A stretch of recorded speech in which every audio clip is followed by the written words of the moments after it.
Okay, we're jumping into Tony Wacholz versus Chris Sandman. Um, both these guys. Request permission to see hands. Both these guys, I think, are new. Tony was Division 2. I think he came up to Division 1.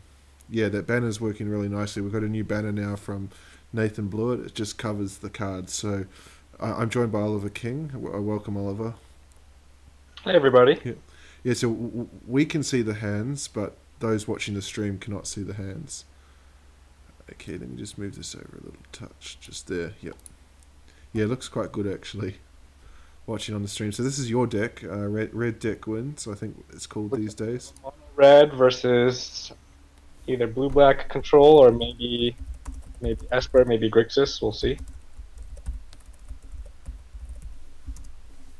Just find out who's... obviously Chris Sandman is on the bottom with a name like Sandman. It looks like he's on Grixis, he just hasn't got the red source yet. He's going to find out with the Evolving Wilds.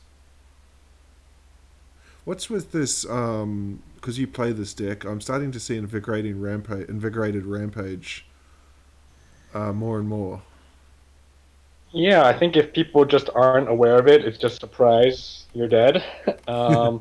Once people are aware of it, it becomes much less of a good card. But using an Essence Scatter there on a Guard Mage gotta feel pretty bad. Yeah, I'm a bit surprised by that, because you'd be expecting a Hazoret. Oh, and right after that, he drew the Sweltering Suns.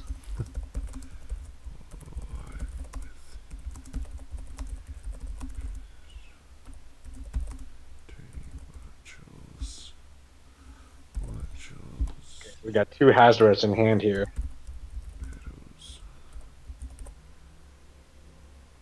That's not the ideal number, is it? You want to be Christopher.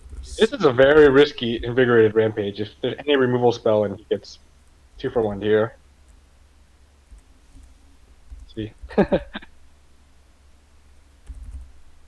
In fact, he may have wanted to wait to pass priority, let the Rampage resolve, and then Tony has priority again. He might have fired off the second Rampage just to empty his hand out to get Hazard online, and then he would have gotten 3 for 1. So might have been a little bit of a misstep there, but we'll see if it comes back to bite him.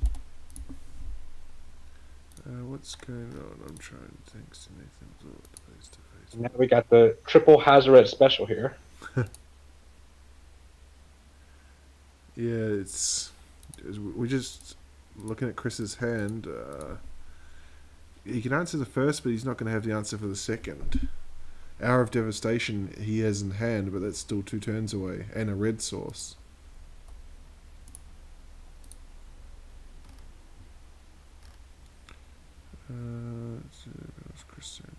Yeah, he needs lands here. The question is, do you cycle here to try and... I think I might have cycled to get a land there.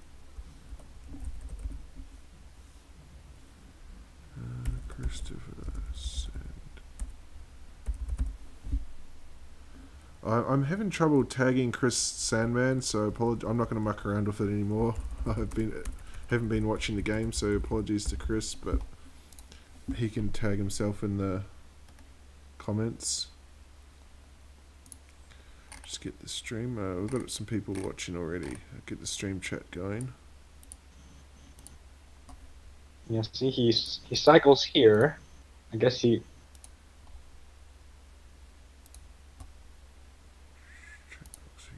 does hit that land, so let's see. Primwell. Liliana Death's Majesty. That's going to get him a blocker at least.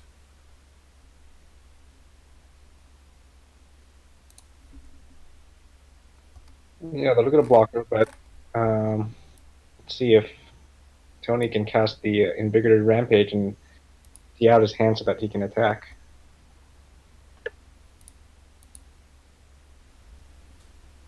Liliana Death's Majesty. My YouTube is just completely messed up for some reason. I'm trying to get this.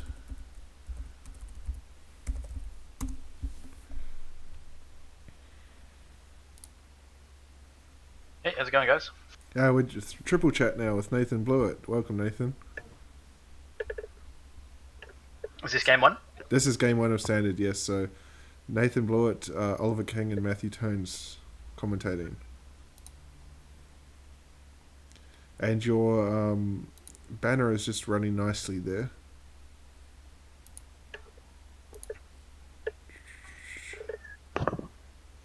Oh, you've got it so it's just covering the cards. Yes. That's going to get him a blocker at least. Yeah, I had mine running so that it's as far to the left as it can. Yeah, I can move it around actually. Let me just... I'll put it on the left. Okay. See what that looks like. Because it's a live stream now. Yeah. So yeah, you should just be able to go into your OBS and then just click and just make it bigger. You shouldn't have to move it around. Dan Kotluski.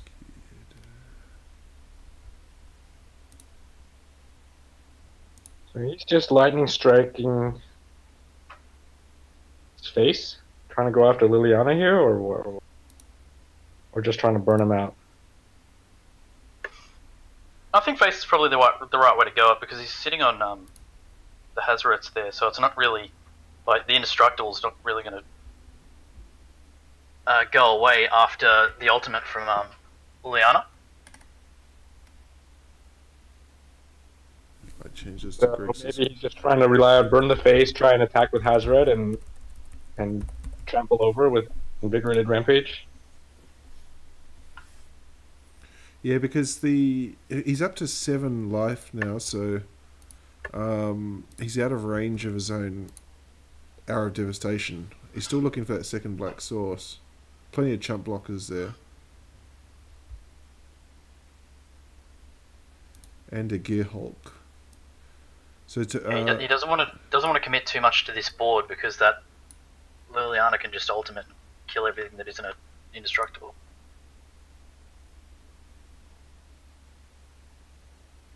all non-zombies. Yeah. So he's going to force some damage here onto Liliana. He's down to 8, so we just have a look at what's in Tony's hand. I don't think he needs to keep hitting Liliana though. If he just keeps going face, he's eventually just going to get over the top of the zombies. He just needs to get the number of cards down in his hand. He can actually Field of Ruin to get his second red source here as well. I think he'll probably do that. Or he can also Supreme Will to try and find that land. I don't know why he wouldn't swing Hazaret there. He can't, he's still got 2 cards in hand. Oh, of course, yeah. Yep. So, yeah, so he's going to Field of Ruin to get the second red source. 2, 4, 5 and hope to hit something off the top. I'm not sure it's something he really needs though, because he's going to sweep, but does it kill the it's not going to kill the indestructible guy, is it? Yeah, it takes away Indestructible. All creatures lose Indestructible. Oh, they lose it. Ugh. Oh, it's 5. There you go. I thought it was 6. So the zombies are going to survive. Oh no, the zombies are not. Sorry, Liliana would have... Ultimate would have let the zombies survive. So Tony probably doesn't care too much because he's got another Hazaret in hand here. Yeah, if anything, it's helped him out a little. The only thing is, I think you see Liliana took damage as well. I think Liliana's... No, sorry. Chris Sandman's top end is much better than Tony's top end. But now Tony's not necessarily going to have an answer to Hazaret, but Uncrop Crash is going to be able to finish off Liliana here. Although Uncrop can actually just go to the face and he can invigorate in he's a land short. He could have land short of being able to do 6 damage.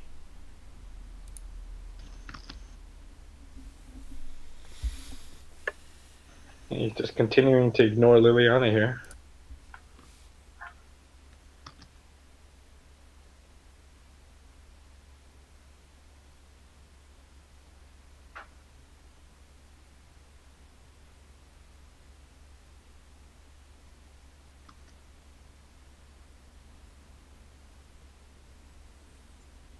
He's very aggressive, and he's just trying to get him with the invigorated rampage, probably on the Hazoret, since she's indestructible. I think the only issue though with ignoring the Liliana is that she's just going to keep pumping out a chump blocker every turn for that Hazoret. Yeah, but that's what I'm saying with the invigorated rampage. It just gives it trample. If he gets him low enough, it doesn't matter. Oh yeah, yeah. That's why he's going so aggressive at it. The only thing I don't know, like I don't know standard enough. Maybe one of you guys can answer this, but he's dumping 2 cards per turn into his grave. Liliana can minus, can't she, to get something back? -3. Okay, so Cut to Ribbons has the flashback as well. Yeah, I'm actually really happy to see that as a win con in the deck. What's the other side? I can't see from here. That's each opponent loses X life. Okay, so that's becoming 2, 4, 6. He can do 4 damage at the moment.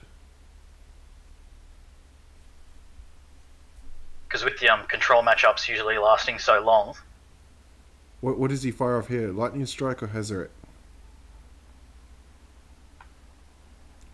Well, he answered it for us. So, Yeah. oh, I was going to say, if that resolved, Chris was dead to a top deck.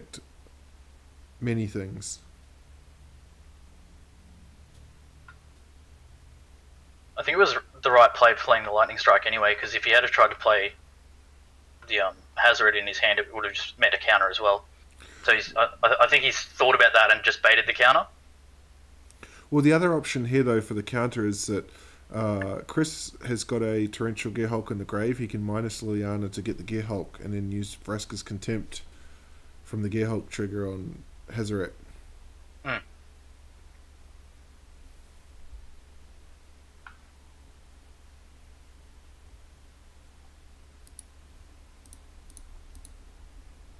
Yeah, my local LGS, I haven't seen anyone running Death's Majesty, but it does a lot of work. I didn't realise how good the card actually was until I started seeing it played. It looks like Chris is on top now because he's got the Gearhulk in hand as well. He's just going to be able to... Oh, he's getting aggressive. What's he going to go after here? Supreme Will, I guess? Yep. He's actually got a Gearhulk in hand, so he can answer whatever Hazoret or whatever comes next turn.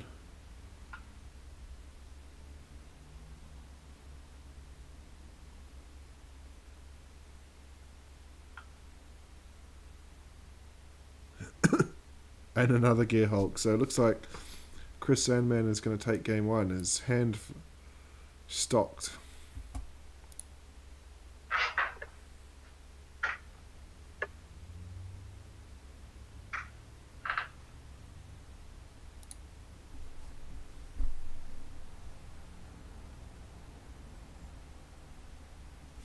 Hush Mentor, and again Oliver can answer this question because he plays it as well. I don't see why this card exists in the current standard format. Anything with energy. Yeah, but Whirl of Virtuoso you don't see too much of now.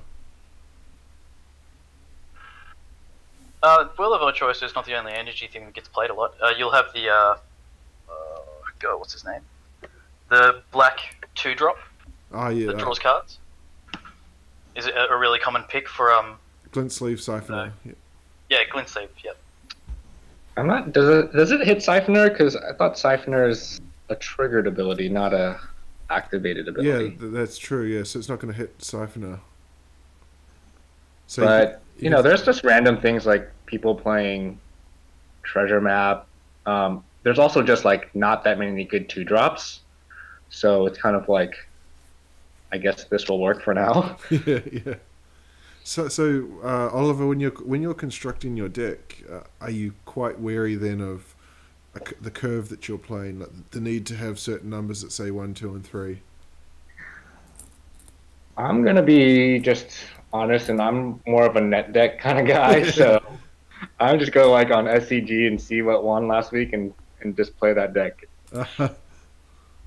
Yeah, because I mean, I get the deck and everything about it except for that Harsh Mentor. I really, even in other formats, Modern and Legacy I can sort of see it could be main deck, but to me it's a sideboard. Hazarets, you just need low drops. I think that's why Soulscarred Mage is in there. Otherwise, you wouldn't play that card. You just need 1 and 2 drops as possible. And I do think there is just some splash damage that from Harsh Mentor, and you could always side it out, or once you see what the matchup is. But it just randomly will get the energy creatures. I think it was a lot more powerful before the bannings. But I think it's still an okay card for now. It's not the greatest card, but it's fine.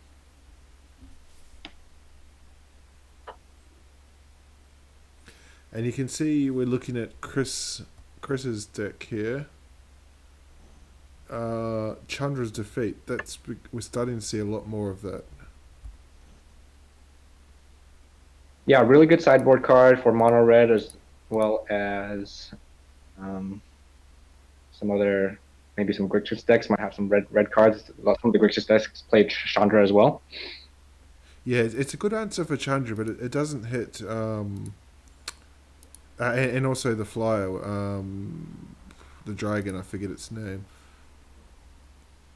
But it doesn't actually, Chandra's Defeat doesn't actually hit Hazaret at all. Yeah.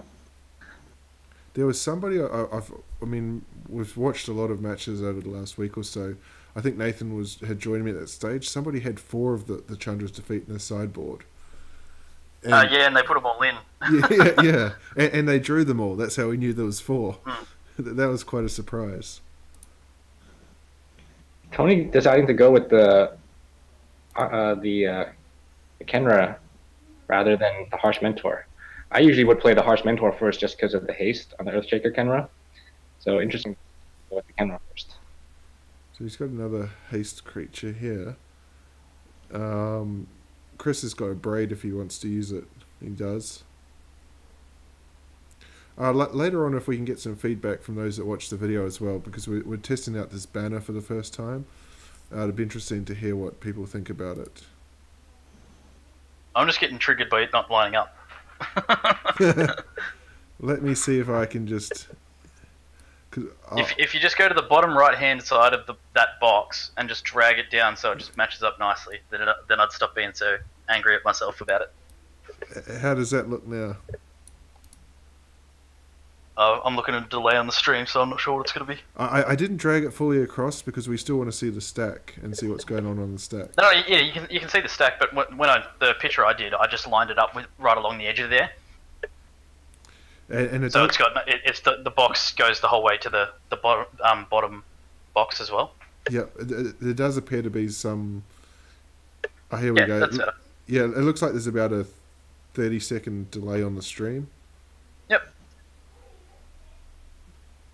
Yeah, with the delay on the stream too, the only other problem with the banner and doing the delay is you're saying we can reduce the delay, but you're still mentioning cards specifically that are in hand, so it's kind of defeating the purpose of the banner. Yeah. That's what I was thinking before. So that's something that we might have to be wary about, particularly when I said I was referring to the Gear Hulks. Yeah. So maybe if you just leave the delay on. Yeah, I think it's too late for this one, but for future ones I'll set the delay back. Yeah.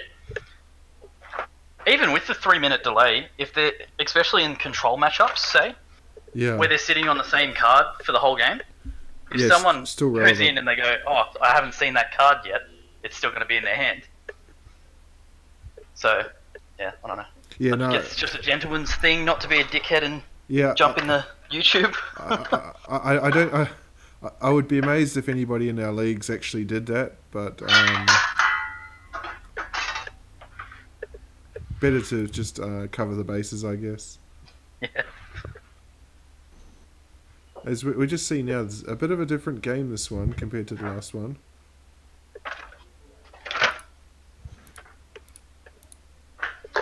Interesting he didn't cast Invigorated Rampage on Hazard there to attack. He could attack, in the first main phase, and then he would have emptied out his hand, attacked for 9. Okay, so we'll see what he does here. He's going to be able to do that this time.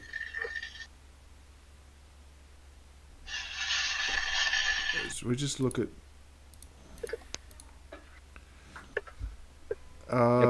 There is a. Gearhulk, so it's not as good a play now. I think you might be able to bait that Gearhulk though. Sorry, is somebody pouring something? It's quite noisy on. Ah, sorry, I'm just organising some food for someone. Beauty of a wireless headset. Well, I don't know why he. Oh, I double don't know why he did that. I was going to say I don't know why he's activated that pre-combat and discarded the Hazoret. He's gone in and discarded the Invigorating Rampage. So this is just an easy block for Gearhulk.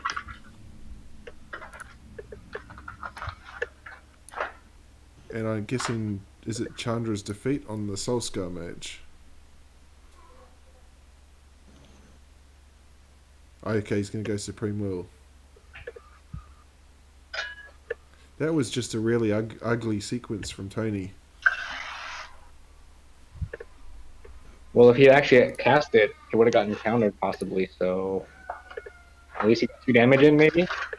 I think the correct line there would have been just to... Because Invigorating, if I'm not mistaken, is an instant, not a sorcery. Let me just double check before I go ahead. Yeah, an instant. He could have swung with Hazoret with six mana up. He had 2 cards in hand, so he can't swing. He's got to cast Advanced Rampage first. Okay, yeah, so I would have cast it on there. Even if it was countered, it doesn't matter because Hazoret's indestructible. It doesn't last turn when Sandman only had 5 mana. With 6 mana and Gearhulk there, it's just things are slipping away now. Yeah, because he's just going to chump that Hazoret all day. And here's a big cut to ribbons to get rid of Soulscar Mage, and he can flash it back next turn for 2, Chump 4, block 5. if your creature survives. I think it's just like a block. Well, Hazoret's not going to kill the Gearhulk.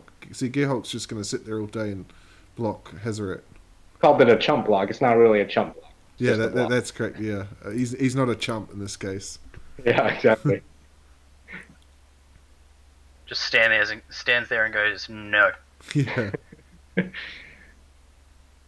and now Tony's in this awkward position because he knows he's probably facing 4 Vraska's Contempts on the other side.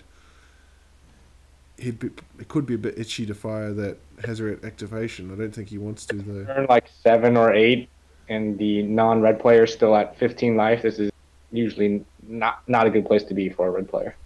Yeah, I think this one's over. Calling it early. I'm curious to see with the Grixis player. Remember in the games we've commentated before, we've seen, is it Azor's Gateway, the artifact that taps and exiles cards? But Yep. the flip side is tap to add mana equal to your life. That would be really good to cut to ribbons. Yeah, exactly. I've been waiting for somebody to run it in a Grixis deck, but I haven't seen it yet, and I've been really disappointed.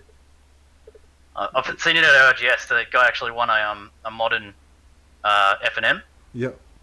Just basically played a black-red control deck. So it was basically all standard cards, and he just went, okay, we're playing modern this week. I'll just throw lightning bolts in. But yeah, the cut to ribbons and Torment of Hailfires was his win con. Yep. But he had the amulets to double cast and the gateways to throw a heap of mana into it. It was a crazy deck. So fun. So there's the Vraska's Contempt, and he's got the Supreme Will backup as well for the next Hazoret.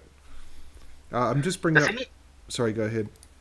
The thing that Grixis player could be doing here too is cracking those Field of Ruins. Yeah, because... To get rid of his non-basics, because it gets him further away from being able to play a Glorybringer when he needs it. I think Tony there, because he had nothing to do and he had the mana, he could have used Scavenging Grounds to get rid of that cut to ribbons from out of the graveyard. 2, 4, 6, because now he's going to get hit with at least 6 from it, plus 5 from the Gearhulk. Anyway, I was just bringing up the live standings. This is our last game. Well, Josh Grace and Dylan Magica haven't told me their score. I think they've played, but this is our last game. And heading into this round, Chris Sandman is last in the division, and Tony Wacholz is third last. So, Both strong men holding up the rest of the ladder. what's that? Both strong men holding up the rest of the ladder. Yeah. Probably Chris he's on 4 points. Probably too far behind now. Tony's on 10, so Tony probably needs a solid win, which he's not going to get here, to get back into contention. This is looking gross now. Draws into another Gearhulk. What's he got in his 2, grave 4, to be able 6, to 8. get back? If he wants to be really rude here, he could just Gearhulk into Vraska's. Well, he's going to hit for 8-2 for 6 damage from that cut to ribbons. And so you can just Gear Hulker to remove the blocker, and then it's over. Oh, anyway, he doesn't even need the cut to ribbons. It's 10 damage on the board. Yes. So Chris Sandman's going to take standard 2-0. There's a concession, yep. As we're just on for live ladder now. That still keeps him... Oh, interesting. Chris Sandman was the bottom place player, so he moves to second to last now with that win over Tony.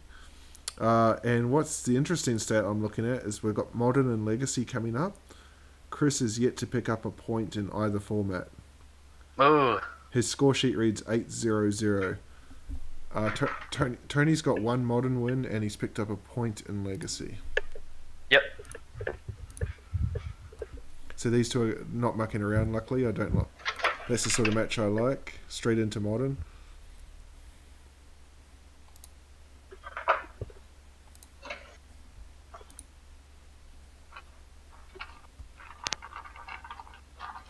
We'll just bring up some hands here.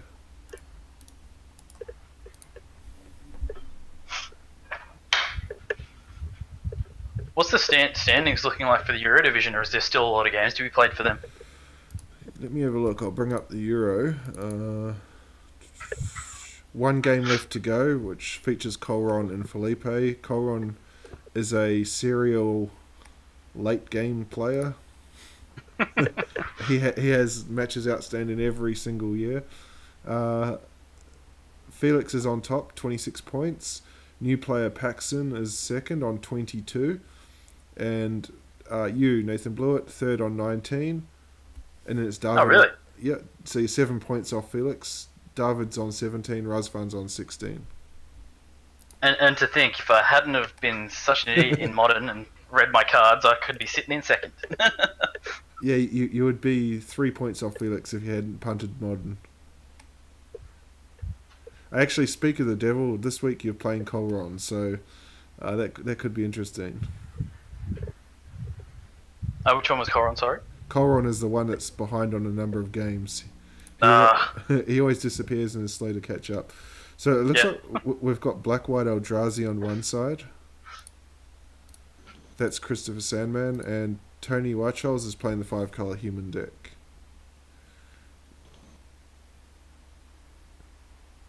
I'll just leave you guys to cover this for a second. I'm going to go and grab some water and be right back. Yeah, no worries.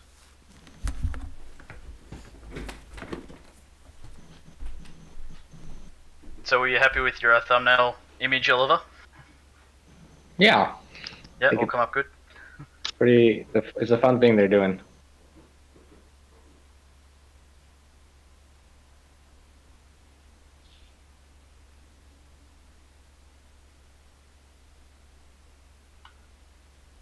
So I think, do you know, this human stack doesn't play too much removal, does it?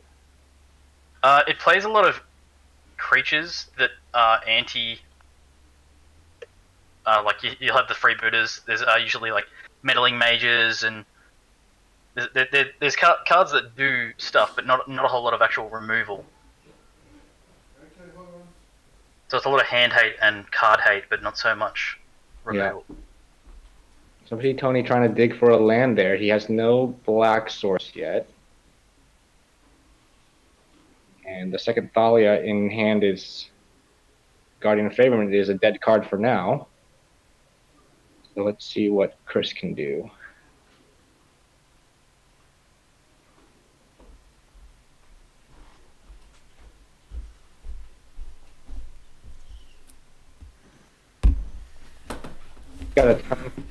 Thought Seer here, right? He can play the temple and play out Thought Seer.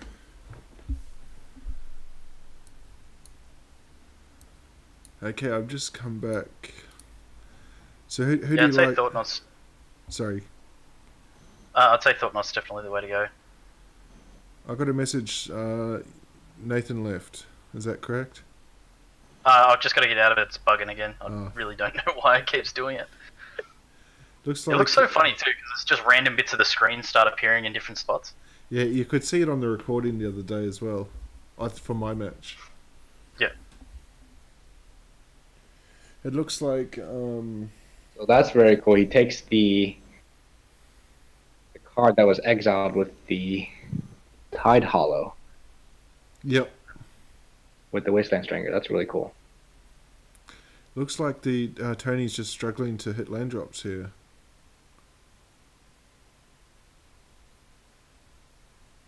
And probably a Birds of Paradise would be a lot more handy than the Noble Hierarch.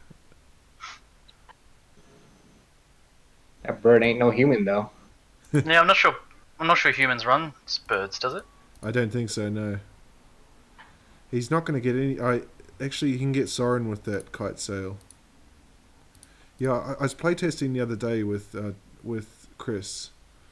He's playing this deck. It's quite effective when it runs properly.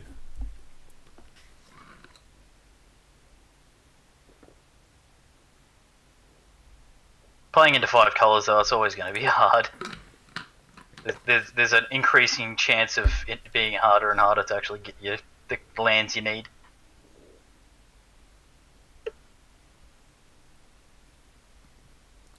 Interesting he ran out the Thalia there when he had the option of playing the Kite Sail. Yeah, I'm not sure why he didn't. Could he though? Tap had 1 mana. Yeah, no, he could have. He could have used the Ziggurat. Ancient Ziggurat for it. Yeah. It kind of tells me he might not be familiar with the deck he's up against. I can't remember ever seeing any black-white Eldrazi. I don't think I've ever seen a list for it. I've played around with it ages and ages and ages ago, and then people kind of tried to run it as a Death and Taxes type list, Eldrazi and Taxes, I think they called it. Yeah. But yeah, I'm not a huge fan. I play tested against him as well, and it was I was just on my green-white company deck, and Wasteland Strangler is kind of nifty with its interactions with Tide Hollow and Relic. But it kind of it doesn't have a very strong top end.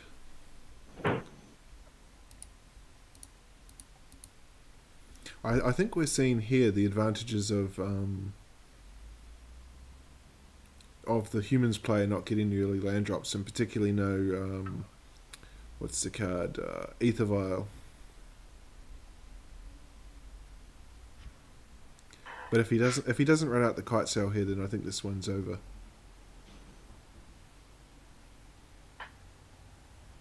Does he run out the Thalia first? No, that has to go last to pump the rest of the team. Or does it pump the rest? Does it?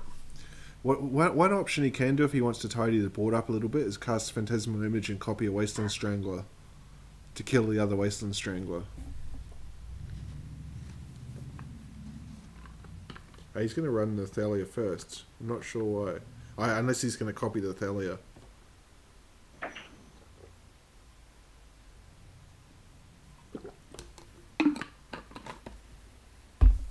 Well, if you do it this way, then next turn he'll have a 4/4. He can pump the Thalia up to a 4/4, so then he can creatures.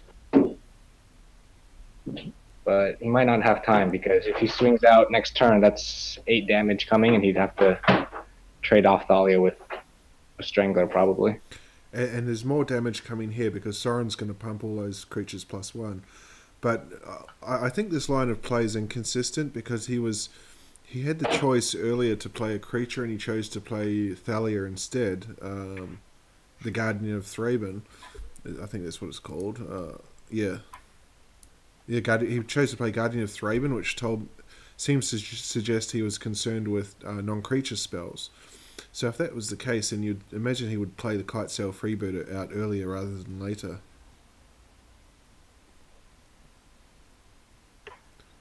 Fatal Push here is going to punish him big time. Although he can copy a Strangler now.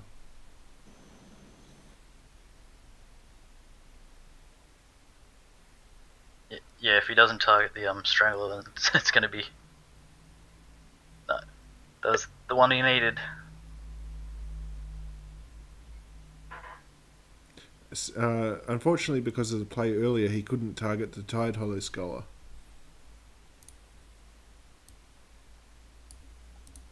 Why couldn't he target the Scholar? Oh, I mean, he can, but there's no longer an exiled card underneath it to get back. Okay, yep. So probably going to see Sorin here. Yep.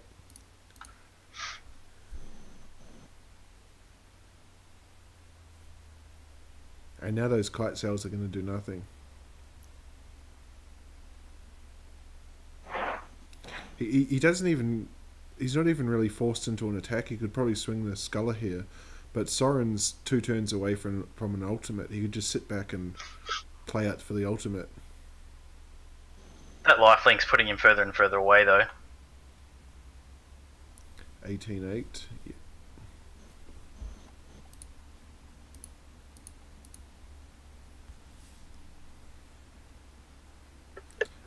So we'll see if Freebooter take a Thought Knot.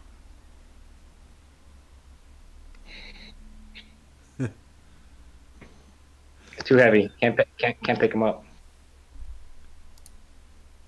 And you can really see here, this is the classic with this Humans deck. It looks awesome if it gets the early draws and it fires everything out, but it looks really lousy if it stalls or you get on top of it early and then plays off the top of its deck.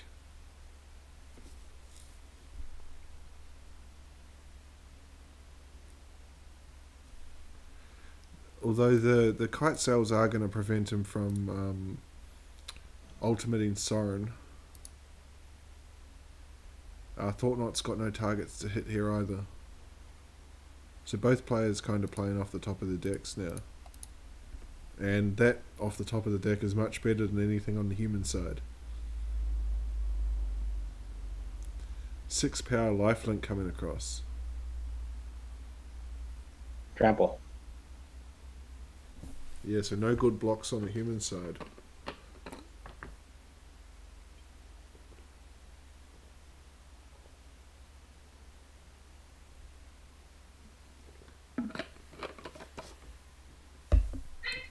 I've actually got to go, guys. Enjoy the games. Okay, thanks for joining us. Okay, bye. Bye. And that's actually Chris's first points in Modern for this season. It's an interesting deck. I don't think I've seen that around.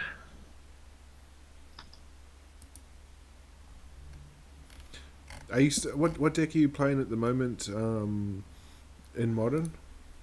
It's kind of all over. I've been playing Tron just because. Ah, that's right. Yeah, the green-black. Yeah. I kept losing to it, so I was like, I'm going to see how this deck works. Just as we're waiting for the sideboard, he's 17 players in the server now. That must be, I think that's a record. Yeah. Yeah, green-black Tron. I haven't seen the final results today from SCG. I'm going to watch it tomorrow. But it looked like there's a few Tron decks in contention in the top 8 as well. SCG, or there's like a GP in Europe, right? I saw the European one going on, and I don't know what that was. Let's have a look at the Modern SCG. Oh yeah, Grand Prix Lyon. Oh, Death Shadow won it today. Eldrazi Tron, Grixis Control. Eldrazi, 2 Eldrazi Trons in the top 8. So no Tron in the top 8 in the end. Oh, the winner of... Alright, go back. Okay, the winner of Lyon is Red-Green Eldrazi. And you see he's got the Ether Vial turn 1 this time. And 2 Mantis Riders. So although he's going to lose one of those Mantis Riders here, I suspect. Chris has actually got a Tidehollow Sculler and 2 more Inquisitions. So he takes the Thalia first. He's going to shred this hand. How's this for GP? I'll tell you the top 8 from GP Lyon. This is from first to 8. Red, green Eldrazi, Ubzan, Green Tron, Green Tron, Green Tron, Jeskai Control, Ubzan, Green Tron. Yeah, well, we got the unbannings, right? So it'll be all mixed up. I know the AJ unbannings don't take effect until tomorrow. Yeah, I know. Just that's what I'm saying. These results are. Yeah, it's going to change considerably. That red-green Eldrazi list is very unusual. It's a hodgepodge of everything. So here's the Inquisition again. What's it going to take this time? He's going to play double Inquisition and take both Thought Seers, I'm sure. I think both Mantis Riders.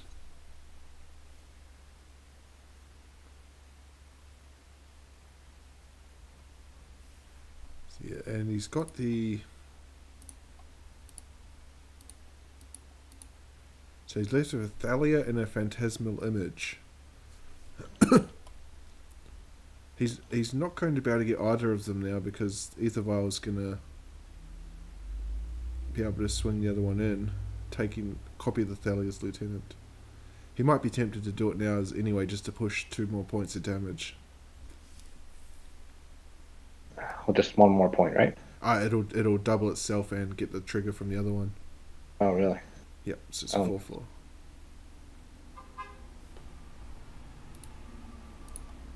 So Chris has got no answers currently to that.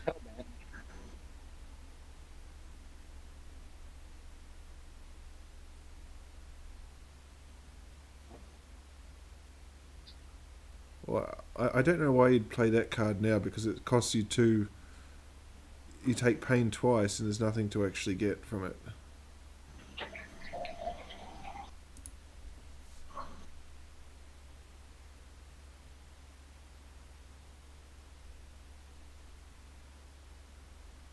Yeah, I think I would play the Lingering Souls there. Yeah, because the Tide Hollow is just going to be a chump blocker, and Lingering Souls will get you 2 chump blockers and give you something to do the next turn as well.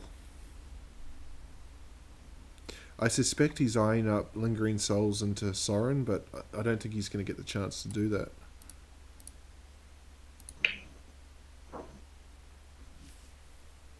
This is starting to look ugly now. I think we're going to go to a game 3.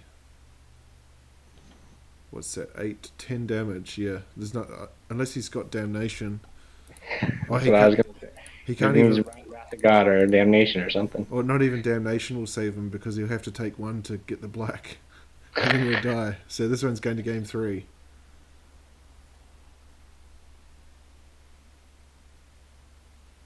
He can go out on his own terms. Cast Thoughtseize. Yeah, he taps himself, so we're going to go to a game 3. Just update this sheet.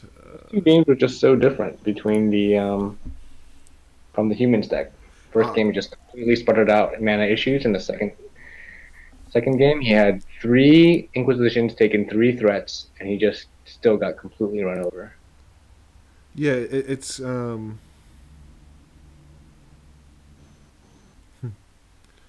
It's what was I going to say again? It's a classic Humans match.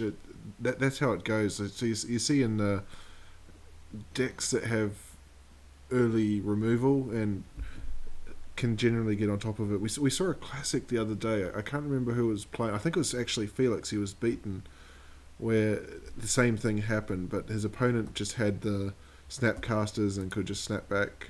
I think it was a Grixis deck. And it made it look very, very ordinary. So we see here he's got Fatal Wrath of God this time.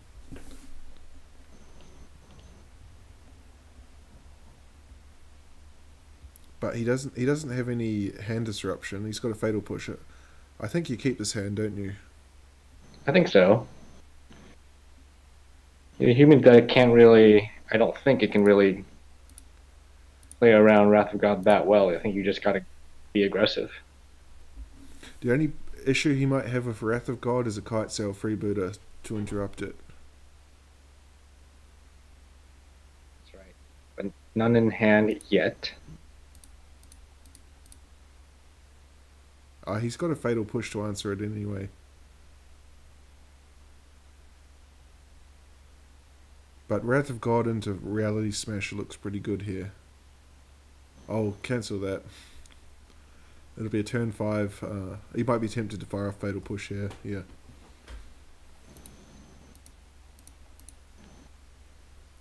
Banisher Priest is an interesting one there. I haven't really seen too much of that card.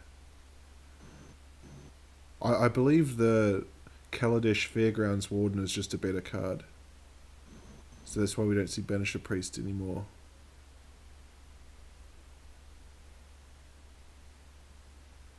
What's he going to take? I think he's locked into taking this Priest here. Otherwise he just loses the Thought-Knot Seer. Yep. And I'm guessing that's probably a one-off out the sideboard as well. Here's a freebooter, that's timely.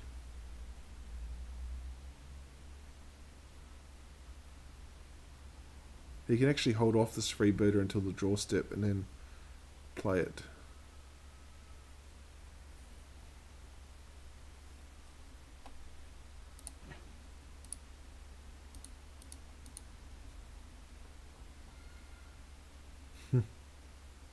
Yeah, so now he fires it in the draw step. So he can take that Wrath of God for now. But Tide Hollow is going to be able to get the second Mantis Rider.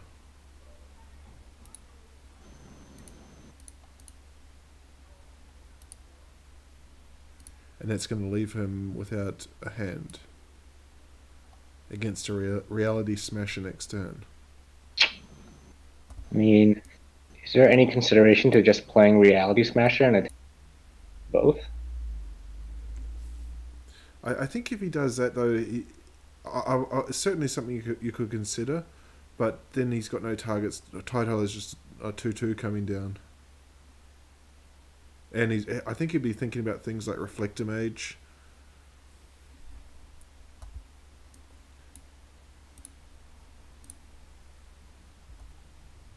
So we'll see what Tony's going to find here, playing off the top.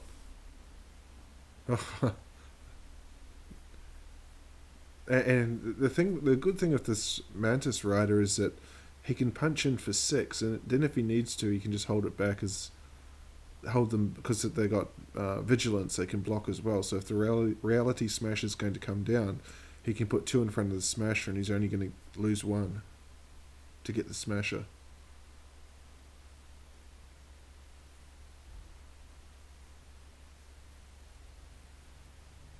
Now he has to tap that for blue.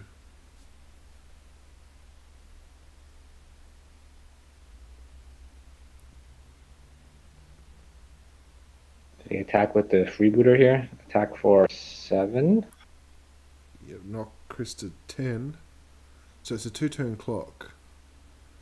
9 would be coming the other way. Ooh, that's spicy. Does he have enough to act? He does. He can play it and activate it.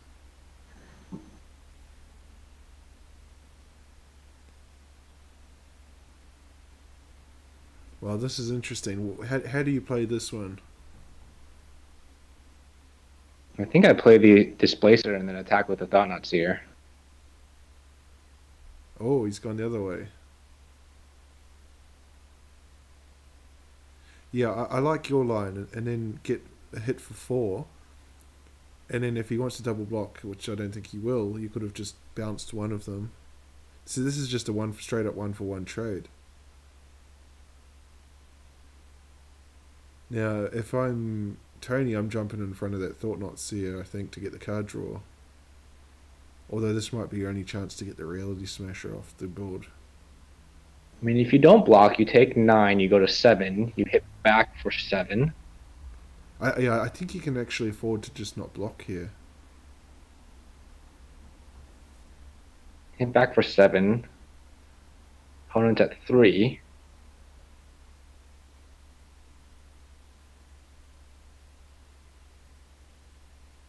And then you would be at 9. He attacks back with all his guys. You have enough blockers.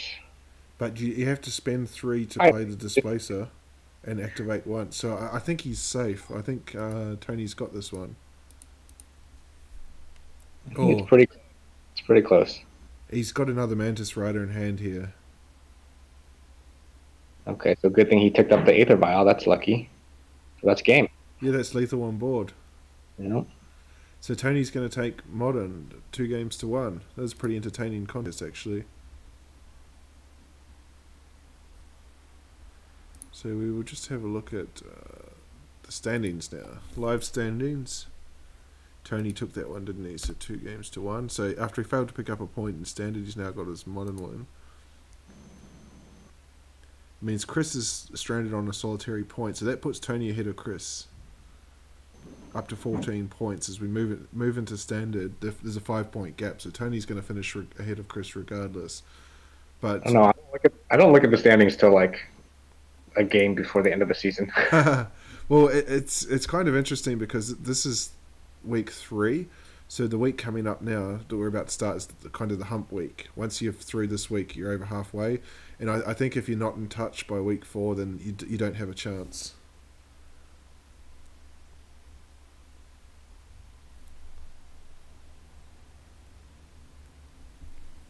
And also the other thing with regards to the leagues is some people are in contention in particular formats.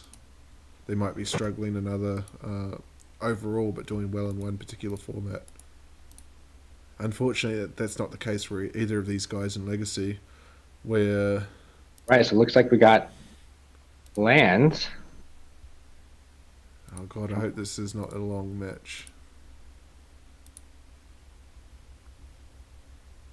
And we have Tony on... Looks like just straight up Sultai Delver.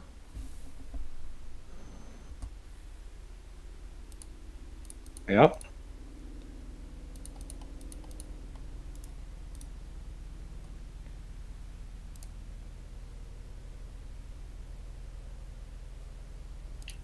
So I think against land, you really want to get the Deathrite Shaman down, so that you can eat lands in opponent's graveyard, or eat a Life of the Loam, but you just run the risk of getting Punishing Fire. But I think you just Deathrite Shaman here. Yeah, this lands deck, I must admit, I'm not a Legacy expert. Legacy is not my thing. But is it they get this Life from the Loam going and they can just keep flashing, is it Wasteland and Ghost Quarter over and over again? Is that how it works? I think that's one option. I'm not an expert as well, but there's a couple of lines that the lands that can have that can really disrupt the opponent, and that's one of them. But I think the Loam is just the engine for the entire deck, because you basically just keep getting lands in the graveyard and just keep getting them back. But it's all about assembling this Dark Depths combo here, so now he's just looking for the Thespian Sage. And I think next turn he's probably going to gamble for it.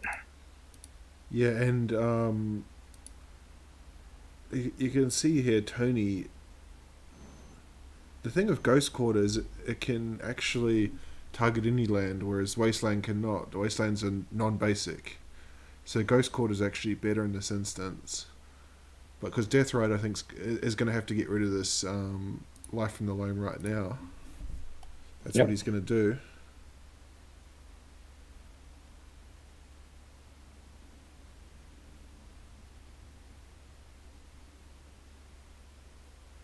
But I guess Tony didn't search for a basic, so he's got no basics in his deck. Wow. And there's the Punishing Fire, so that's rough. Yeah, this is pretty ugly now. The other problem there with that Ghost Quarter is it shuts off days as well. Yeah. 2, 4, 6. He doesn't have the Life from the Loam anymore to get that Ghost Quarter back for now. I mean, he can cast a Gurmag Angler right now. Yes. Crack the Flooded Strand and...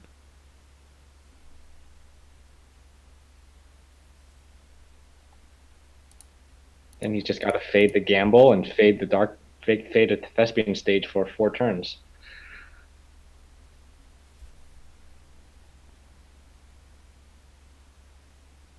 Oh, I can't play Angler now. Did he fetch the wrong card? Unless he's only got one and there's 200 underground seas in the. Yeah, this is just another line to try and get more lands. I suspect he's only got 2 underground seas and they're both in the grave. So you think he's just cut off from black for the rest of the game? Yeah, I think he wanted a blue-black land, but his only 2 blue-blacks are in the grave. It says blue-green.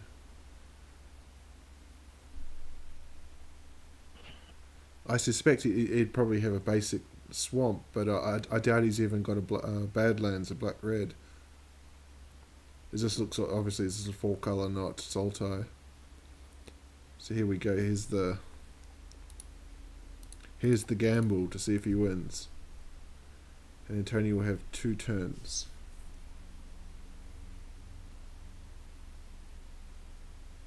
Okay, there's the days.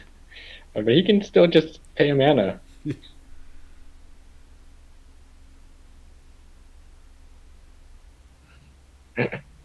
Desperation mode.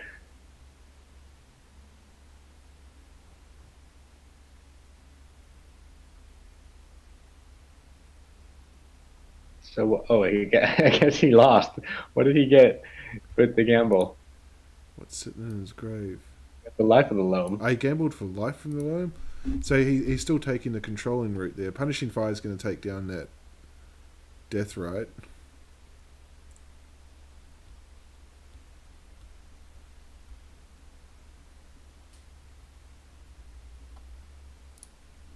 Yes, I think you just loam here.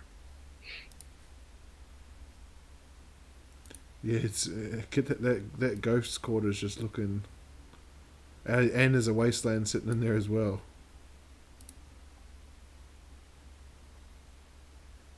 So he's just got no board.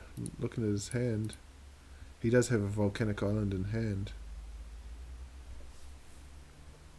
Yeah, I think he needed to go for your line a couple of turns back to get that angler on the board, get a clock. I think it's too slow now.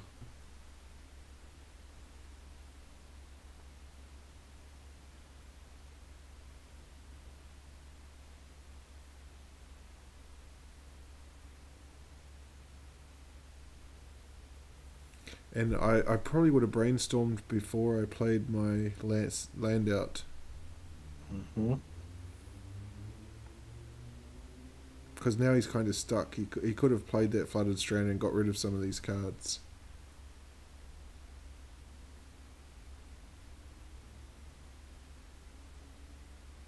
Yeah, I've never played like a Delver or Check Pile type of deck, so I don't know the land base too well. Yeah, I for about 3 seasons I just played straight up blue-red Delver, but that's kind of the, Delver 101 is to learn the interaction between Brainstorm and your fetch lands. It's kind of the whole point of playing Brainstorm, is the ability to fetch and shuffle cards away. Yeah. Well, Sandman's just going to cast Loam here, play out Wasteland and Ghost Quarter, kill both lands. Yeah, it's not nice. I don't see any way that Tony's going to win this. It's like just pulling the Band-Aid off very slowly. Oh, and he drew a Ghost Quarter as well.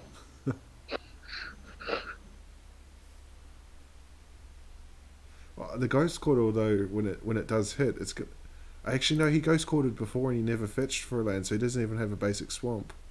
Yeah, he's Ghost Quartered. He's gotten Ghost Quartered twice and not searched. So. I think that's it. He's got no basic. He's got no black sources left in his deck.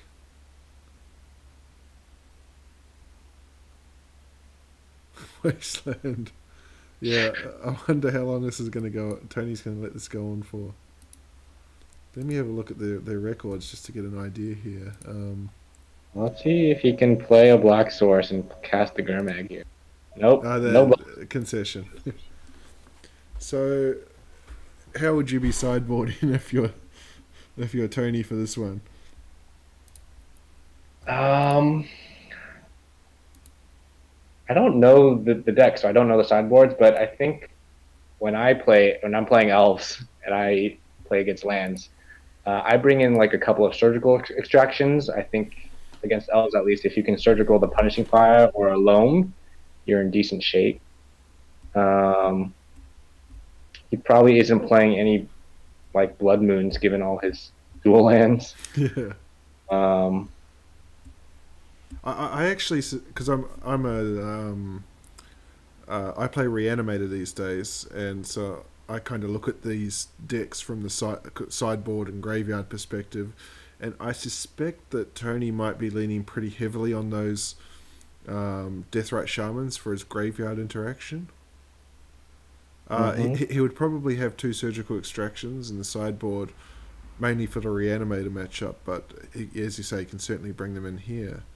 And another card I bring in as well is Pithing Needle, because you can shut down a number of lands with that card as well. Yeah. Including their win condition.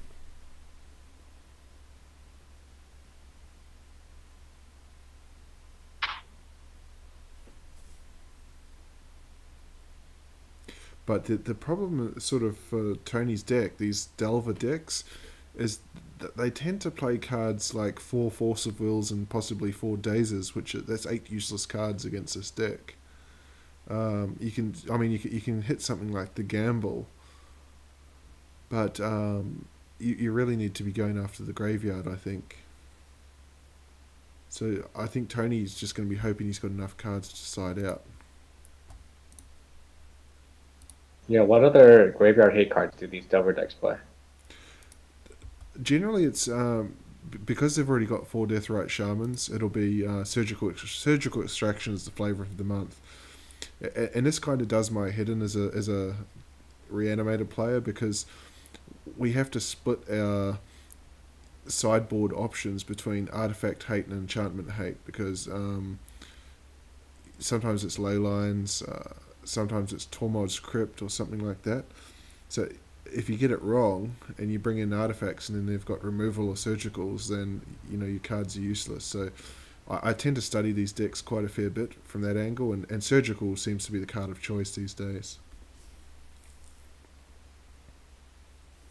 I'm looking at Tony's hand here. Oh no, sorry, Chris's hand. He's got a crop rotation and a dark dip, so I think he's going to keep that. Yeah, he does. He keeps that. Tony on the other side. Well, he's got you can see he's got surgical extraction in his main deck. Well, you look at main deck. Sorry, as his opening hand. Yeah. He's got no land here. Yeah. I suspect because he's seen the surgical. Oh no, double Wasteland. What did he draw? Oh, Wasteland he drew from there. Yeah, he's got the Diabolic Edict, so that's going to deal with the 2020, whatever, I forget its name. Merit Liege, that's the one. Lightning Bolt, I think, is pretty useless in this matchup.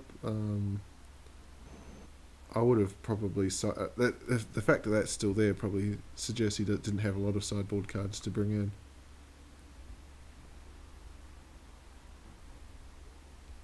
But yeah, I like his keep here. I would have kept this hand as well.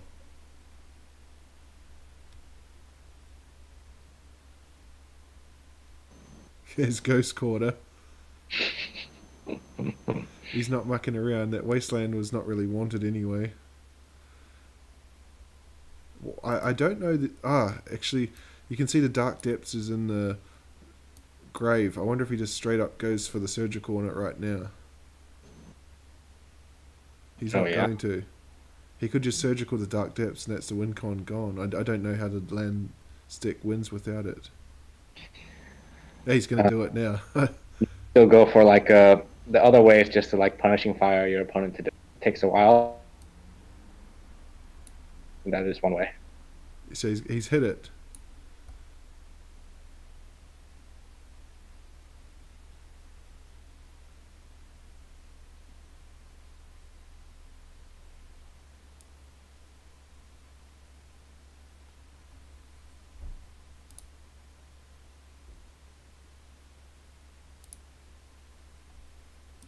So 4 Dark Tips, so there's going to be no combo with the Thespian stage in this match.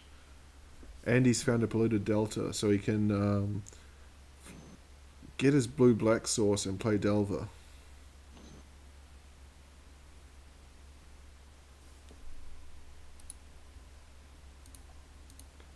Or Deathrite. I mean, he can just play. I would have played Delver there, I think. He can play Delver and Deathrite off of the Moxes, right? And then play another Wasteland.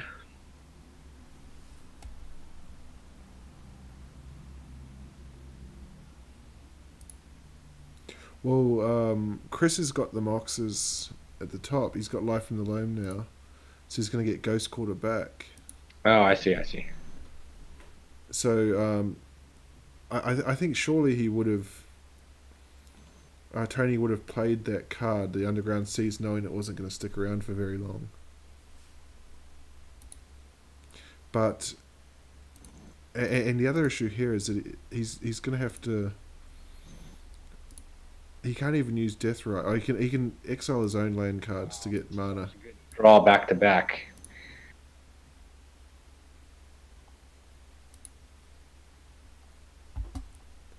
Okay, and he's just topped another land, but I think he just has to be super careful here with how the lands that he fetches. Yeah, but you've got to eat the loam here. Like, you just can't let that engine go on and just hope that Sandman doesn't have another Ghost Quarter or a Wasteland. Yeah, and that's what he's going to do here.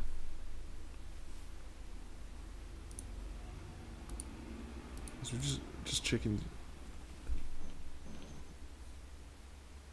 Well, Chris does have. Oh, he's my just. The draws. Yeah. I surely this deck must run 4 Wastelands and 4 Ghost Quarters, I'm guessing. Caracas doesn't really have much to hit here. He can even crop rotation for a Ghost Quarter or a... Oh, no. I do not like this play. I think you have to start eating lands. You got to eat that Ghost Quarter, eat that Wasteland, so that you can just in case he draws another loam. Yeah, I don't get that. But even he could have just... You can cast Delver, right? Yeah, he could have eaten a land to get the mana to cast a Delver.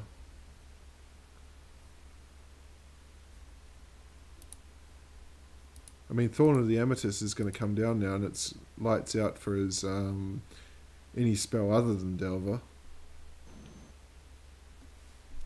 But keep in mind here that he's not going to have the combo. There's no Dark Depths combo, so he's winning with Punishing Fire, and a flip Delver is going to beat that every time in a race. He doesn't even have the Punishing Fire to find yet, and Deathrite can actually take it. Punishing Fire will kill Delver, but then Deathrite can take it from the grave. Yeah. No, I mean, you got to kill Deathrite first. And So he's crop rotation for a Wasteland to Wasteland to Wasteland. And I believe that is the 3rd Wasteland from Tony. No, he's got 2 sitting there. So here's Thorn. No Lightning Bolt, no Brainstorm. Diabolic Edict was kind of useless anyway now. That's certainly useless, Kerrigan's Command.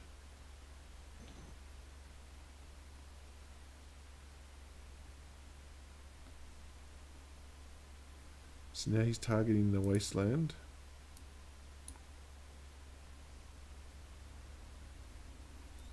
And playing Delver. Okay, yeah, I like that. We see the play we wanted, finally. So now the onus is on Chris to find the Punishing Fire.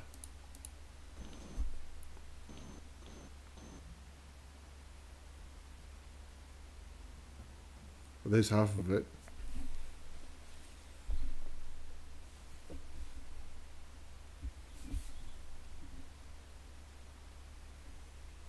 So can he flip the Delver?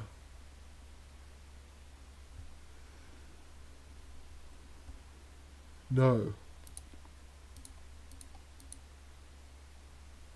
It's another land.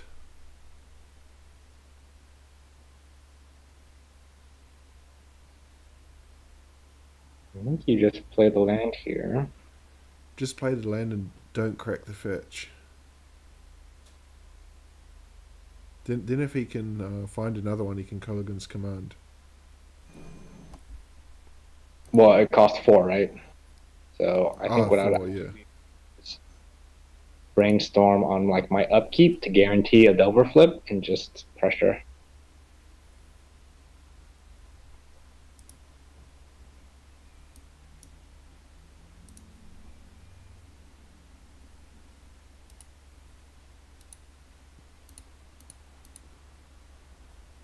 Tranquil Thicket. That'll cycle. Yep. Oh, there's part 2.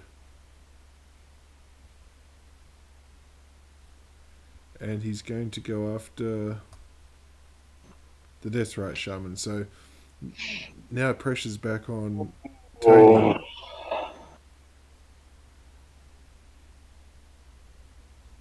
Do you fire off the... You fire off your brainstorm now? I'm not sure because flipping the Delver doesn't do much now. He's just going to Punishing Fire the Delver next turn. I would fire off the brainstorm to see if I can hit another Deathrite Shaman. I mean, you play it, but then it's got Summoning Sickness, and he can get the Punishing Fire back and kill the Deathrite. So he's kind of in a rock and a hard place now. He could also brainstorm to find some... Oh no, he can't even daze because of the thorn.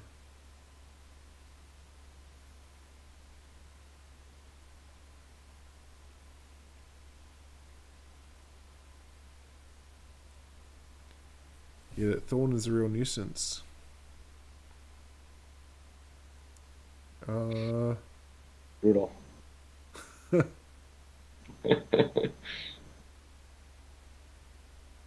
I think he's just lost the game now, has he? I mean, he can draw another Surgical Extraction. He draws another Surgical Extraction right now. Yeah. You can hit him to 3 here. Got 5 points of burn in his hand. You gotta...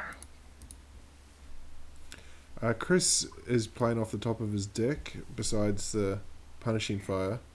I don't know how many Surgicals he had, but if he has another one, I think you just gotta brainstorm there and try to draw it. Because Punishing Fire train is now coming.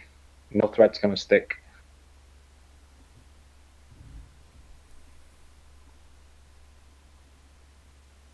So, but I guess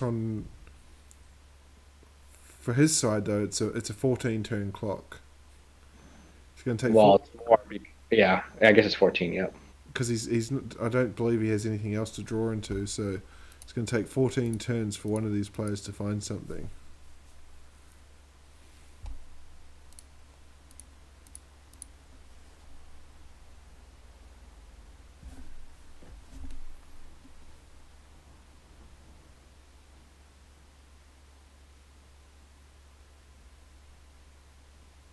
I'm not sure what you could even gamble for that would be good here.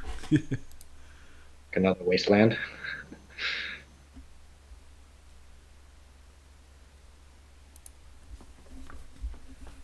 So this is what I was saying in the beginning when you said, "How do you win with that?" This is it. 14 turns. Yeah, and I'm just sitting here thinking, for the sake of my bedtime, I hope Tony can find something, find a surgical here.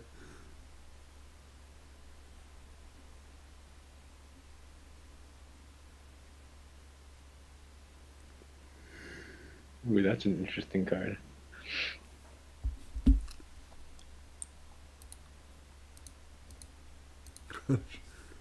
One point. Well, Price of Progress will do 2/4 damage. So he actually... No, I thought he had another lightning bolt there. Yeah, he does. If he draws a land, he has 9 points of burn in his hand right now.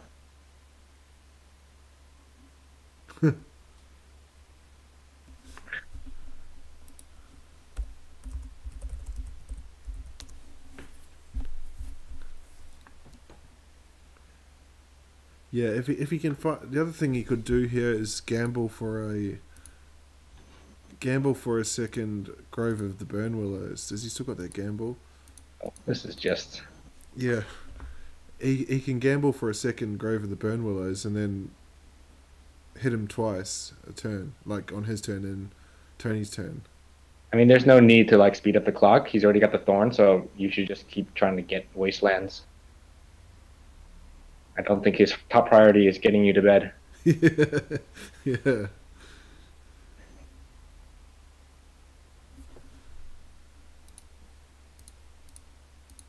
I'm just wondering what Tony's sitting there thinking now. 2, 4, 6, 7. He's discarding next turn. What's he hoping to draw into? I think Surgical is... Yeah.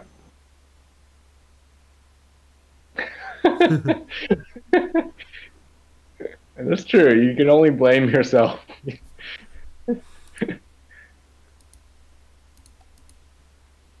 There's a thespian stage.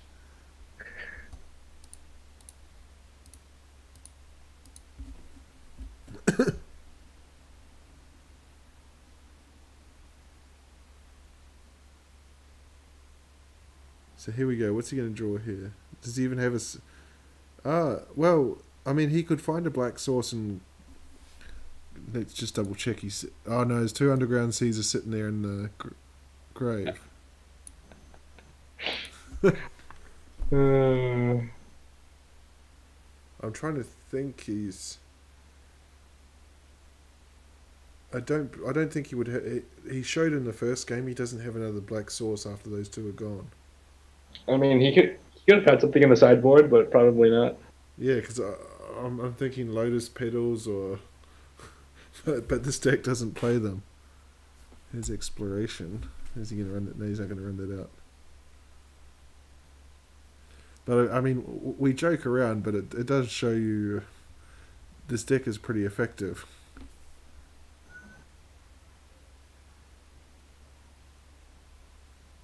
What would be... I mean, it's a pipe dream, but it would be funny if the game dragged on so long he won with the price of progress. Although the rate that this is going, this chipping 1 at a turn, the price of progress would probably kill him as well. But then, yeah, it would be a tie. For a tie.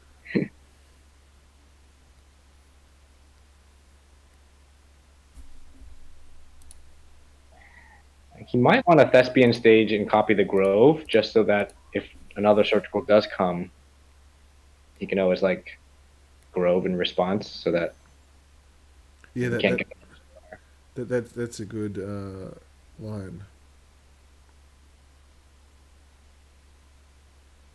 Although, can he actually?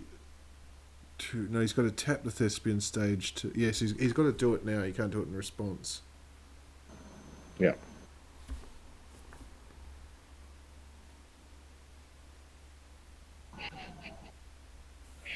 He has other win cons he could draw into, he says. I'd be curious to see what they were.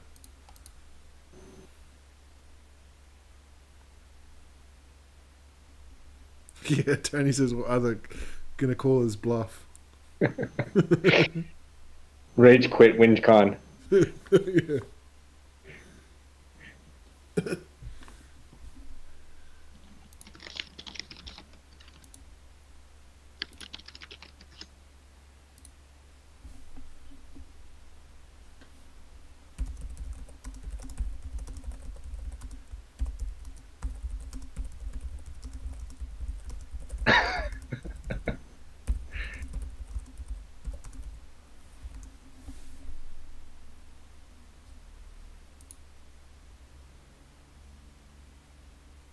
Yeah, Lands is very strong against these like mid-rangey control-y decks because it's like just a very resilient combo deck. But it's very weak to. I think it's pretty weak to like storm decks. I don't know. Do you know about Reanimator? Whether or not you would have a problem against lands? Personally, I enjoy the matchup and I favour it because one of their key cards that they have is Caracas. It bounces Griselbrand, and but what I do is I side out most of my Grizzle. I think I keep 2 Griselbrands, and I bring in, I've got Inkwell Leviathan, which has Shroud, and it's a 7/11. They've got no answer to that. So the key, because Reanimator generally wins by turn 1. If you don't win on turn 1 or turn 2, you're in big trouble. And so in my opening hand, I'm either looking for a turn 1, turn 2 kill, or I'm looking for a Pithing Needle to name Thespian Stage. Yeah. Because we don't have, like, you know, the Edict, whatever Tony had. We don't have any sort of removal spells for creatures, Diabolic Edict. Well, I just saw a Tireless Tracker out of the lands deck That must be his win con that he's talking about. for it, and it went to the graveyard. Gambled for it and lost. There's a Turbo Turns in the chat, as Paul Reynolds says, so with this hand block, he's referring to the banner that we have now, there will be no more comments on what is in hand, correct? Question mark. Technically correct, but we discussed this a little bit before. We also forget, so occasionally we do mention. It's just that it's not as frequent, and we decided that we're going to put the delay back on. So this is live, it's happening right now, but we're going to put the delay back on for 3 minutes. For 3 minutes. People tuning in for this punishing fire death. This is like really punishing to have to watch this. Yeah, we're losing fans. They're dropping. Here we go. He just sped up the clock on his own. Oh nope. Decided not to cast it. Do you recall the modern matchup? What the decks were? For this matchup, they played like humans versus Eldrazi. That's right. Thanks. Wacholz Control. I'm just filling in the data for YouTube. He can deal 8 right now with Price of Progress. He just needs to draw 3 lands. Oh, but he's got Wasteland, so it's just never gonna happen.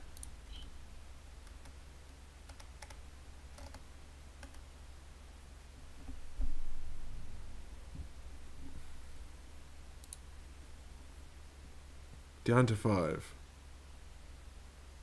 It'll be interesting if he does, in fact, draw another Surgical and is able to Surgical the Punishing Fire. Then what happens?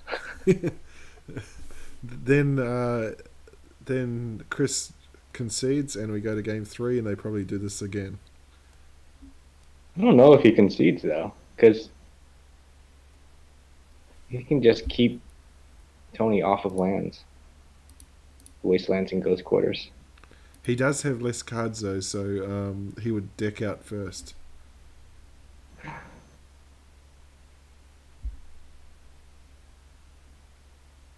It's like he stopped playing lands though. Maybe he just knows about Price of Progress, or I don't know why. 1, 2, 3, 4, 5. Yeah, but he is dead on board to a Price of Progress. Okay, there's another Grove. So Surgical is no longer an out. He might be able to actually cast 2 Punishing Fires a turn, but to be honest, like, oh, he just drew it. I don't know, it's the same one. So even if he has the mana to cast Punishing Fire twice in a turn, if I were him, I would only cast it once a turn just to play around Surgical. The other thing with this matchup, from Tony's perspective going forward, you know, for future matches, if he had just a basic swamp, it would have been so much different. Yeah. He could have cast Gurmag. Yeah. 21 cards in the grave, and how many times he's been ghost courted. Yeah, like, I don't know what he could have done against Gurmag. Yeah, I haven't seen him draw anything to suggest he could answer it. I think he's just lucky with the Punishing Fire that Delver was 2 power.